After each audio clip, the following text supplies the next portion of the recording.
Hi అండి. అందరికీ నమస్తే. నిన్న నేను మా సర్వేలో హౌస్ విజిట్‌కి వెళ్ళానండి. వెళ్తే నాకొక పాప ఒక గిఫ్ట్ ఇచ్చారన్నమాట. ఇదేంటంటే పేపర్ అన్నమాట.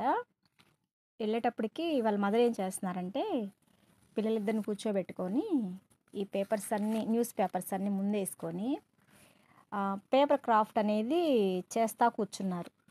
ఇది ఇలా అణిగిపోయింది. ఏంటంటే ఇది పేపర్ బొకే అన్నమాట. అంటే మనకి కలర్స్ పేపరు, వైట్ పేపర్ అనేటైతే ఇంకా బాగా క్లియర్‌గా కనిపించేది. కానీ ఈ పేపర్ బొకేని పాప నాకు గిఫ్ట్‌గా ఇచ్చింది. మేడం ఇది మీరు తీసుకెళ్ళండి, మా మమ్మీ మాకు చేసి ఇచ్చారు అని. అయితే నాకైతే చాలా హ్యాపీ అనిపించింది. ఎందుకు అంటే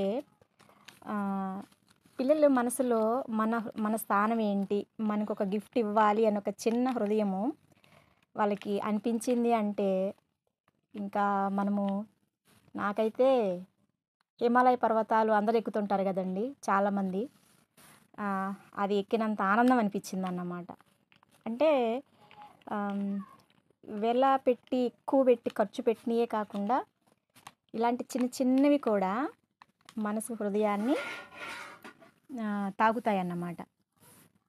అయితే నాకు ఇంకా నచ్చిన అంశం ఏంటంటే వాళ్ళ మదర్ వచ్చేసి ఇది పేపర్ బొకే ఒకటి, తర్వాత వచ్చేసి బుట్టలు మనం ఈ ఆకులతో అల్లే బుట్టల్లాగా ఆ పేపర్స్ బుట్టల్లాగా చేశారు.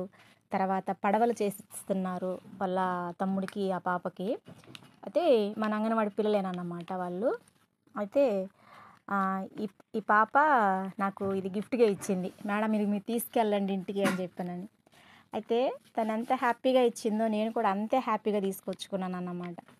అంటే చాలామంది ఇప్పుడు సమ్మరు పరిస్థితుల్లో చాలామందికి పిల్లలకి అసలు ఏమి నేర్పించాలి, వాళ్ళతో ఎలా టెన్షన్ పడాలి అని చెప్పనని హైరాణ పడిపోతుంటారు తల్లిదండ్రులు. కాబట్టి మనం ఒక ప్లాన్ ప్రకారము ఈరోజు ఇది నేర్పించాలి, రేపు ఇంకోటి నేర్పించాలి అని చెప్పనని పిల్లలకి నేర్పించగలిగితే ఇవి ఏముంది అనుకోవచ్చు. కానీ ఈ చిన్న ఆలోచనే రేపొద్దున పెద్ద పెద్ద ఆలోచనలకి దారితీస్తాయి అన్నమాట. కాబట్టి ఎక్కువగా ఒక రైతు పంట పొలం వేసినప్పుడు పగలనక రాత్రనక పంట చేతికి వచ్చేంత వరకు కూడా ఎంత కష్టపడతారో ఆ రీతిగా తల్లిదండ్రులు కూడా పిల్లల్ని కనటమే కాదండి. అంటే పిల్లలు లేరు అని చెప్పనని మరి సమాజం మనల్ని ఇబ్బంది పెడతది అన్న ఒక ఉద్దేశంతో కొంతమంది కంటంటే, మాకు పిల్లలు కావాలి అనేవాళ్ళు ఇంకొక ఉద్దేశంతో మరి పిల్లల్ని ఈ లోకంలోకి తీసుకొస్తున్నారు. అయితే తీసుకొచ్చిన మనము వాళ్ళకి టైం అనేది ఇవ్వకపోతే ఇంకా అది ఏంటంటే కరెక్ట్ ప్రాసెస్ కాదని నా ఆలోచన. కాబట్టి ఈ సమ్మర్‌లో పిల్లలకి మనం ఒకరోజు పేపర్ క్రాఫ్ట్ చేపించొచ్చు. అంటే ఫ్లవర్స్ లాగా, తర్వాత కెమెరా లాగా, తర్వాత వచ్చేసి ఇలా బొకేలాగా, పడవలు, బుట్టలు ఇలాంటివి చేయించొచ్చన్నమాట. ఒకరోజు వచ్చేసి పుల్లలతోటి పుల్లలతోటి గేమ్స్ అంటే పెద్ద పెద్ద పుల్లలు కాదు, మళ్ళీ కంట్లో పొడుచుకుంటారు. అవి చేయించేటప్పుడు తప్పనిసరిగా కుటుంబ సభ్యులనేవాళ్ళు బెడ్ల దగ్గర కూర్చోవాలి. పిల్లల దగ్గర కూర్చొని వాళ్ళు చేసి చూపిస్తూ పిల్లల చేతికి చేయగలిగేవి మాత్రమే ఇవ్వాలి. తర్వాత కొన్ని ఆకులతో చేసేవి ఉంటాయి.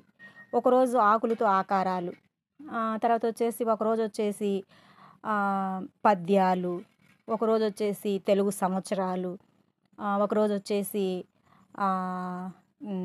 ఏంటంటే ఒక కథకి నాటకం, ఒకరోజు వచ్చేసి జంపింగ్ లాంటి సర్కిల్ లాంటి గీసి వాటిలో జంపింగ్ రకరకాలుగా ఇలా రోజుకొక ఆటని మనం కానీ పిల్లలతో ఆడుకోగలిగితే.